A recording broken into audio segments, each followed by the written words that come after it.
Fatiha.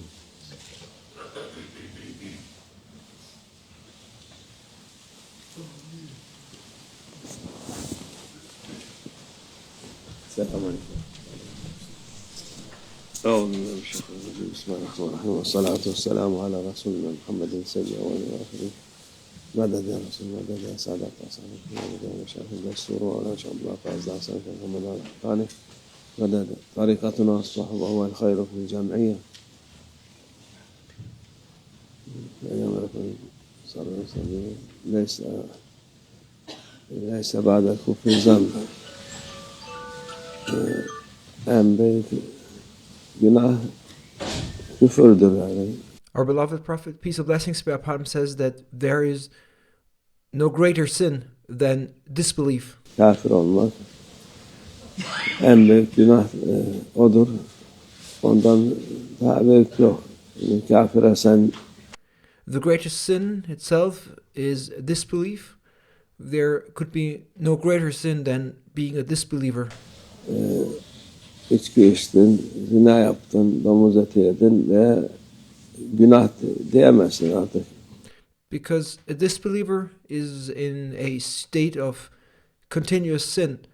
You cannot blame a disbeliever or accuse a disbeliever saying that he drank alcohol or committed adultery or ate pork, because he already is a sinner being a disbeliever.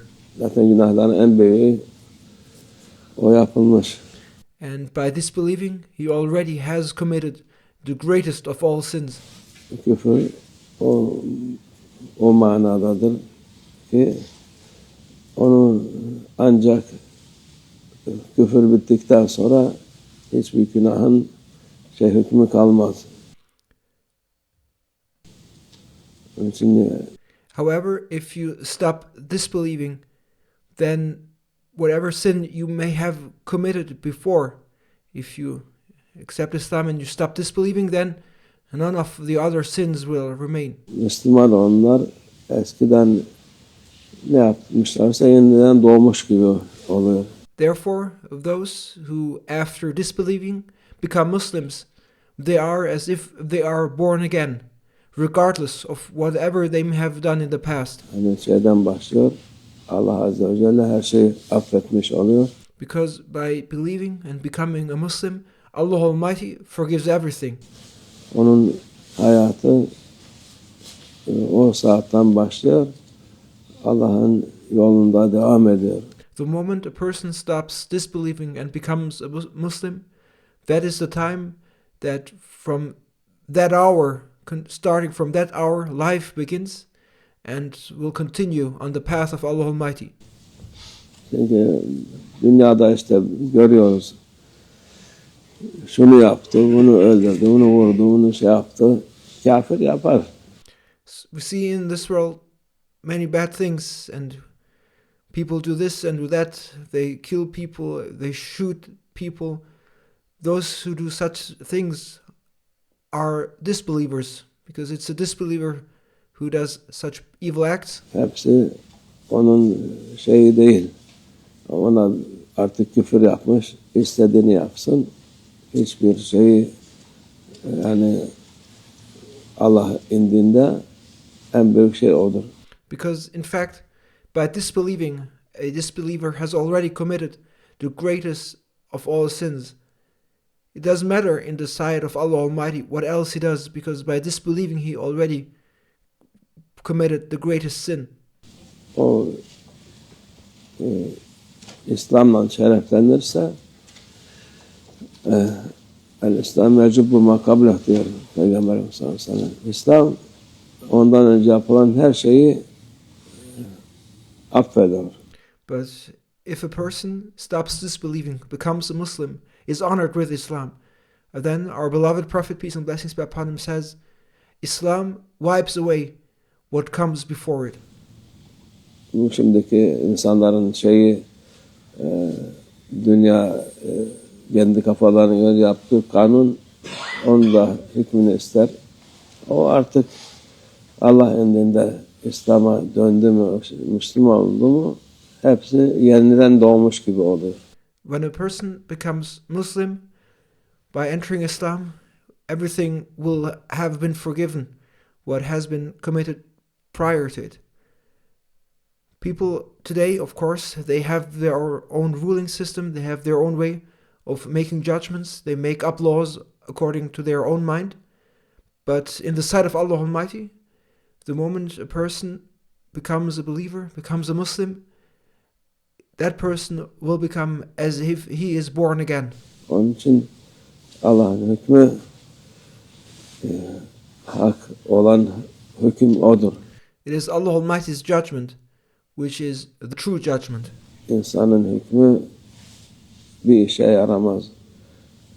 Problemden başka şey değildir. In that regard, human judgment is useless in the face of Allah Almighty's judgment. Human judgment is nothing but a problem.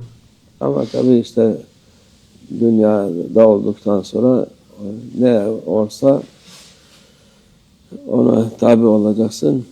But of course, as long as the world exists, whatever happens, you must abide by the rules and laws. Sen kendi kafana göre hüküm veremezsin. Hüküm Allah'ındır. You cannot give judgment according to your own mind. Judgment belongs to Allah Almighty. Allah Azze ve Celle onun hükmü ayrı, dünya hükmü ayrı. And the judgment of Allah Almighty is distinct, and the worldly judgment is separate. Yani İslam'la müşerref olduktan sonra dediğimiz gibi Allah'ın indinde yeniden doğmuş gibi o sevaba nail olur. So regardless what the laws may be in this world, in the sight of Allah Almighty, if a person stops disbelieving and becomes a Muslim, then everything that that person may have done prior to becoming a Muslim will be forgiven, and it will be as if that person is born again anew. Bunun Peygamberimiz sallallahu aleyhi ve sellem zamanında o Hayber Savaşı'nda bir tane orada çoban vardı. In the time of our beloved Prophet, peace and blessings be upon him, during the Battle of Khaybar, there was a shepherd. Çoban İslam'la müşerref oldu. And that shepherd was honored with Islam. He became a Muslim. Daha bir vakit namaz kılmadan şehit oldu. Şehadet mertebesine geldi. And before and after becoming a Muslim, before even he could perform a single prayer, he was martyred and attained the rank of martyrdom before he could even perform a single prayer.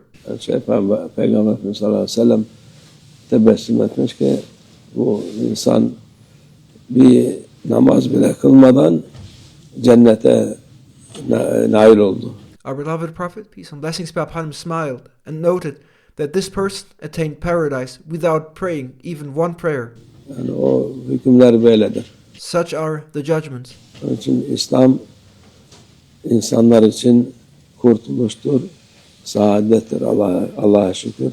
Therefore, Islam is salvation and happiness for people, thanks to Allah Almighty. Ondan müşerref olanlar Allah'ın nimetine kavuşmuş oluyorlar. Those honored with Islam have attained Allah Almighty's blessing. Allah'ın lütfuna kavuşmuş oluyorlar.